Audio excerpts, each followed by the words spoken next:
what's gonna be happening here, guys. What? I think that is pretty good. Pretty good. Oh yeah, does I got a thumbs up? Thumbs up. Don't forget to like, share, and subscribe down below, guys, if you're enjoying this content. So yeah, I know you are, because that is pretty badassery.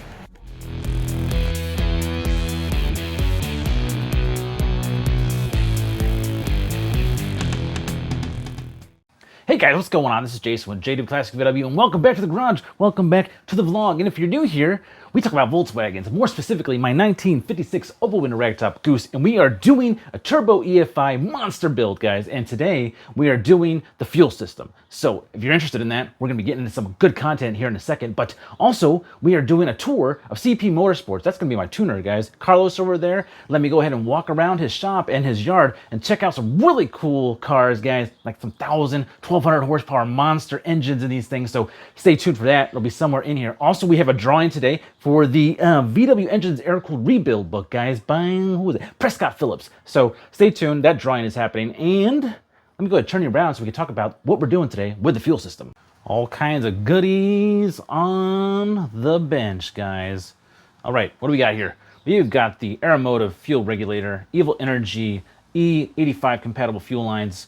And yeah, that's cool about this Aeromotive Regulator kit. It comes with a pressure gauge, so that's kind of cool. The Evil Energy kit comes with 245s, 290s, and 2 straights when it comes to connections.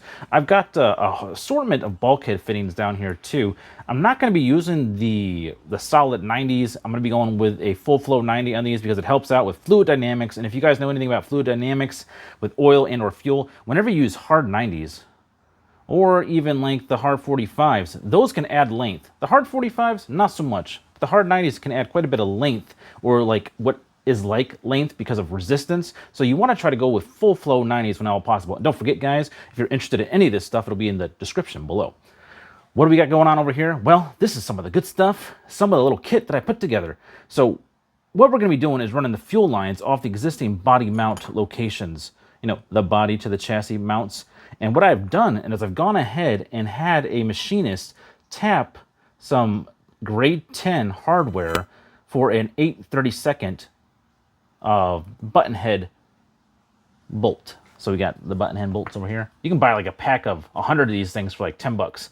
And then I've got a bunch of fender type washers here. I was gonna go ahead and just make up this portion of it. And this was on the bottom of my little get up. This is my get up, guys. But instead I went with these washers because, well, if I don't have to make it, then that saves time. And this whole pack here of stainless hardware was also like only 10 bucks. We got the body clips too. So if you want to put together your own kind of kit to run your fuel lines, check out the description below, guys, because all that stuff will be there. The only thing you're going to have to do is find a machinist to tap your hardware. Yeah.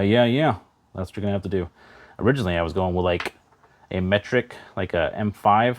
And it was a little too big, taking a little bit too much of the wall of the bolt out, I believe. But we went ahead and did the 8/32, which, let's show you the difference here. Let's pull one of these out of here. You can see the difference in the hole sizes there. Wow. Yeah, so with the 8/32, a lot less material has been taken out, which means there's a lot more strength left in this grade 10 bolt. Whenever you do run these down inside of here, you're going to want to put a little bit of anti-seize on there so that it doesn't get locked up, right? Good stuff, guys. Lots to come, lots to do. We got to plan out the route, and we're going to put the route up here. So I'm sure you're wondering, like, what do you mean plan out the route? We got to plan out the route of the hard lines because you can't just go willy-nilly trying to run hard lines, not knowing where your bend's got to be, because then, well, it's going to be a long day. So I'm going to go ahead and get up the tape measure and start measuring some of where these lines are going to be, and then get to work on that. Also, you can see these are a little rusty, so we got to do some sanding, guys, and a little bit of painting. Yeah, let's get to it. So definitely time to go ahead and take these huge body washers and sand them down and get them kind of ready for paint. Yeah, man, I can't leave those like that. That's just insane. So while I'm working on those body washers, guys, and get them all kind of like, you know, fit for fitment. Let me take you over to CP Motorsports and we can talk about, you know, where the fuel tank is getting welded up. Yeah, take you over there, do a little quick tour, and then we'll be back in the shop and talk about what the next step is.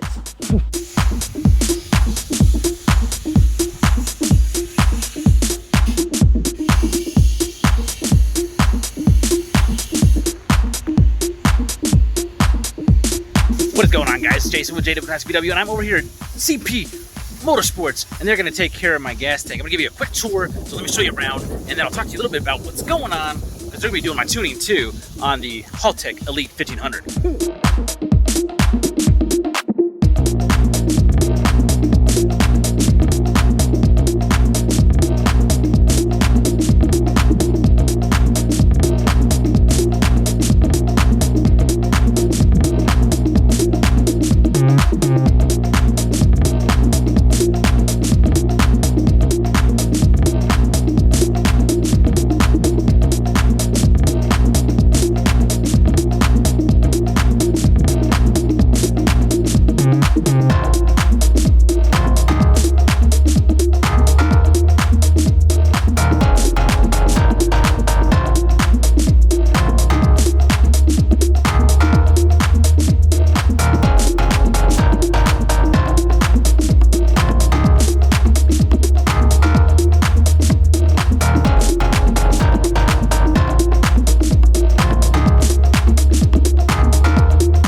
Alright guys, that was pretty cool. Got to go over and check out what's going on at Carlos and CP Motorsports. Pretty awesome stuff going on in that garage, right? We'll get a better in-depth tour. Plus we're going to be doing the dyno on Goose once we get the new engine in there and stuff, you know, the whole tune-up. So let me show you how I got these body 2 chassis washers all cleaned up. I got to prime and paint them still, but all the rust is gone.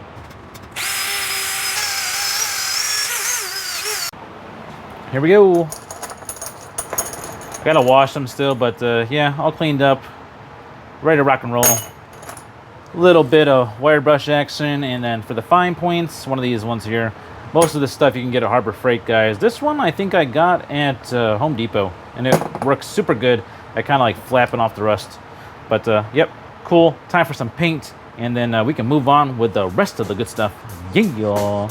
Check the mic and make sure it sound right, boys.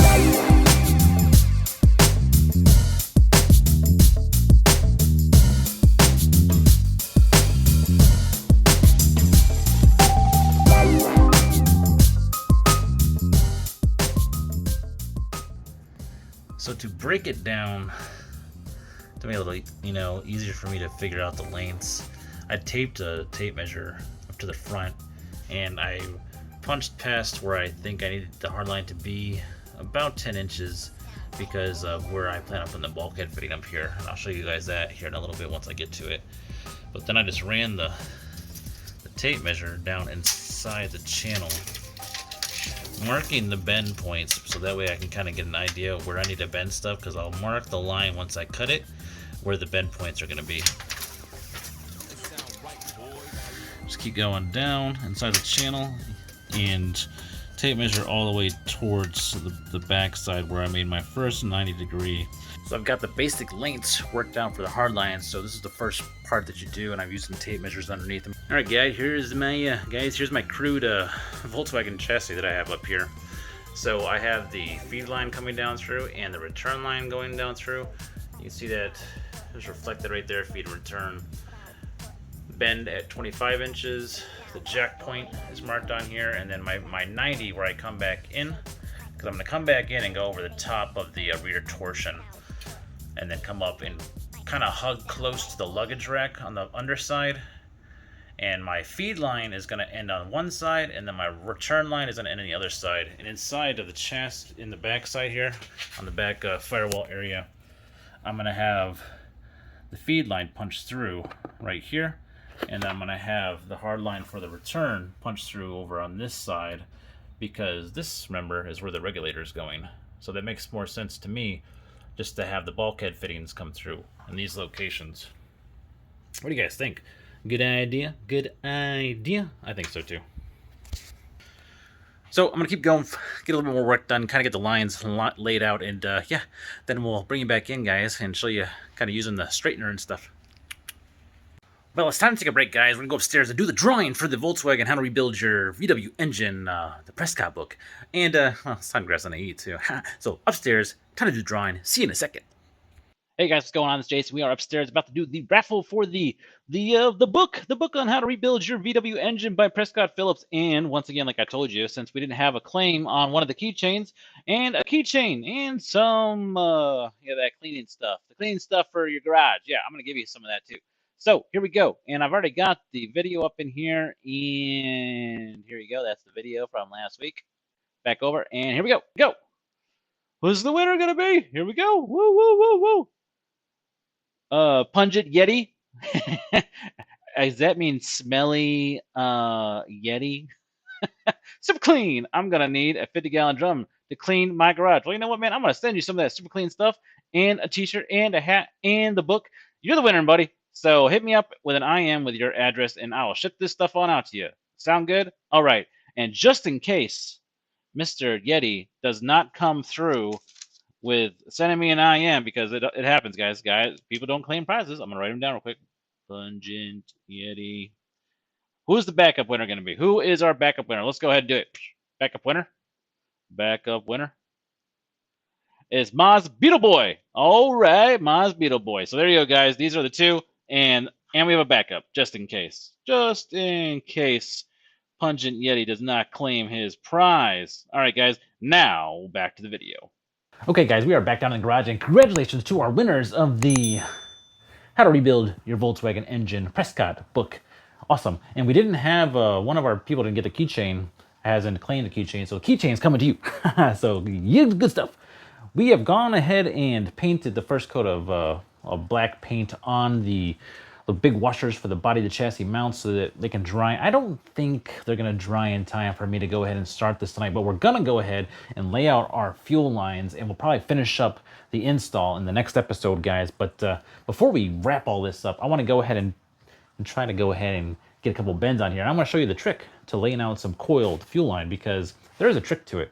Let me first show you the paint job. Yeah, turn you around. That's right. Second coat is drying.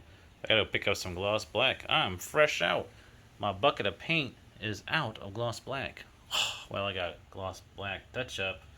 But yeah, we need to get some gloss black paint.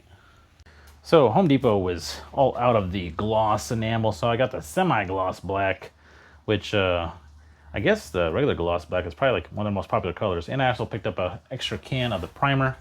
If you guys are curious to which cans I use, these will also be down in the description below, guys. But you can pick these up pretty much at any Home Depot Lowe's location. I use the self-etching primer, and then for black, it's either the gloss or I'm using the semi-gloss because they were all out of the gloss. Let me show you what I got going on here. With the paint. It's raining. Yes, it's raining. Yay! But yeah, they're all shiny, baby. They look good.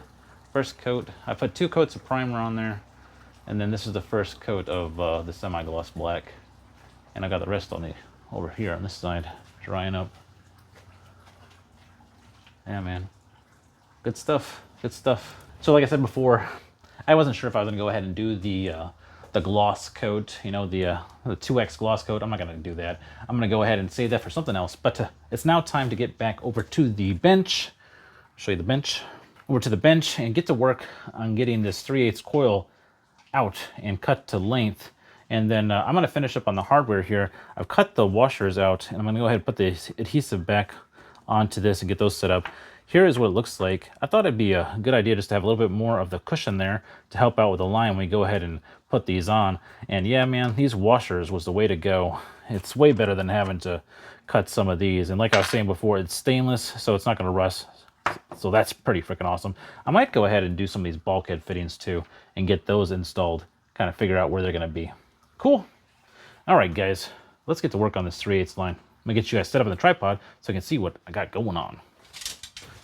So like I was telling you guys, there is a way to unroll this and do it without having to kill yourself with straightening it all out. And that is to go ahead and get this end here. And like I told you, this nickel copper is a lot easier to work with than say like a stainless. You just get this end out straight. This will work with stainless too though. You just want to get it pretty straight, and then you want to put something that's got some weight on this end right here. I'm gonna go ahead and use the 2 cones that I have.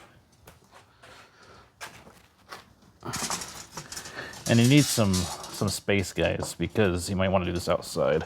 And you're just gonna unroll it like this towards the ground.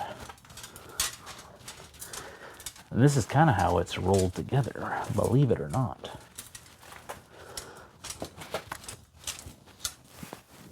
And there you go. Pretty straight. Okie dokie, smoky. I'm gonna send it where you guys can see it. Get this around here yet? I gotta open it up a little bit more. Copper nickel is gonna cut super easy. I already know it is. But you want to make sure you're using the right tools when you're doing this stuff, guys. This is not very expensive, this little cutter. Just crank it around a few times and tighten it, crank it. Tighten it, crank it.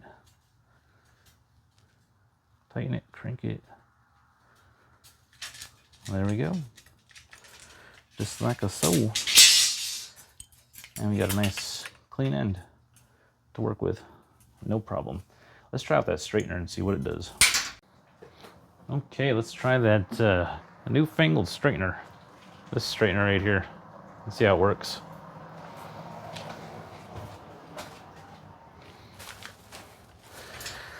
It's really busy out here. Popular. It's made for 3/8, so let's see what we got going on here. It works really good.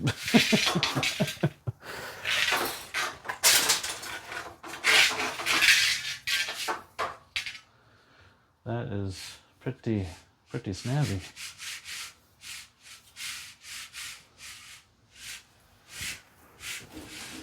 Wow. That is really cool. Holy crap. That works good. What do you guys think? It's pretty straight. Check it out, guys. This thing works like a champ. Well, on the copper nickel, I've never used this on stainless, so I'm not sure about that, but it works really good on that. Let's go ahead and see if we've got that 145 inches left. I sure hope so.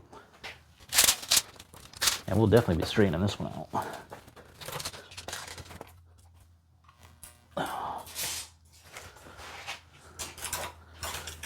there we go. Let's go ahead and straighten it, and we'll check the length on it.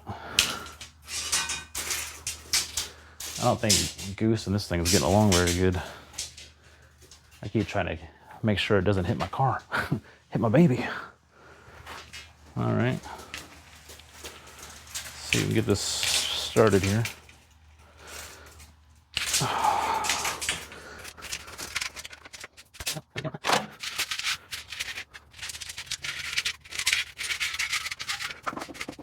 Yeah, dude, this thing works like a champ. So yeah, I can definitely recommend that Lion straightener tool. That thing's pretty awesome. Okay, so the first thing we're gonna do is install just the fittings on this bad boy. Then we'll go ahead and do the pressure sensor or pressure gauge, telling us what fuel pressure we have. I just took some white lithium grease here, guys. Here, these are all O-ring seals on this pressure regulator, and yeah, I just took some of the white lithium, put it on here, and this is just to help the O-ring seat properly and not jack it up or pinch it when it's going on there. You want to make sure that on the fitting itself, bring it in here close, guys. On the fitting itself, that you get the O-ring seated all the way down, because if it's not seated all the way down, then that's how you get the pinching issues. Cool. Let me get you centered up on the regulator. All right. So just a block off on this side because we don't need both sides. All right, guys, just gonna run in this block off because we don't need this side on the setup that I have. It's just gonna be the, from the fuel rail, the second fuel rail will be coming into this side, and then from the bottom is the return. So we'll just go ahead and tighten it up. And we'll just go ahead and bottom this out. That's a 19 millimeter that we're using on here. And take it all the way down till it bottoms out. There we go. 6AN, dash 6AN on this side and on the bottom. Once again, you just want to, I'm going to double check. You just want to double check, make sure that's all the way down, which it is, so that's good.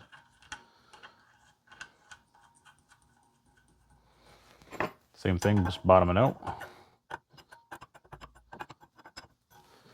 Yeah, the O-ring seal is cool because it means you don't have to put any kind of like thread lock or anything like that on the threads of the fittings. I'll bring you guys down to the bottom so you can see this. And just bring it in, same thing, just gonna bottom this sucker out. 19 millimeter. I got it right in inches, but I didn't. Okay.